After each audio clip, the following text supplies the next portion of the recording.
Criminality. అదే పద్ధతిలో ఆయనతో పాటు అసలు పర్మిషన్స్ ఎవరిచ్చారు? అప్పుడు బిల్డింగ్ డిపార్ట్మెంటా, మున్సిపల్ డిపార్ట్మెంటా, రెవెన్యూ డిపార్ట్మెంటా? అంటే అందరిని తీసుకురావాల్సిందే, అందరిని బుక్ చేయాల్సిందే.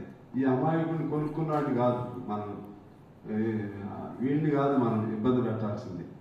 వాళ్ళందరినీ బుక్ చేయాలి, ఇతనికి కాంపెన్సేషన్ ఇవ్వాలి, ఇంకో చోట చూపెట్టాలి. ఇది గవర్నమెంట్ నాకేం సంబంధం అంటే కుదరదు, గవర్నమెంట్ బాధ్యత ఇది.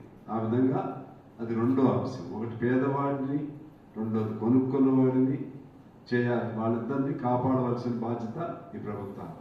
మూడోది ఏంటంటే కొన్ని చెరువులు పనికిరావు.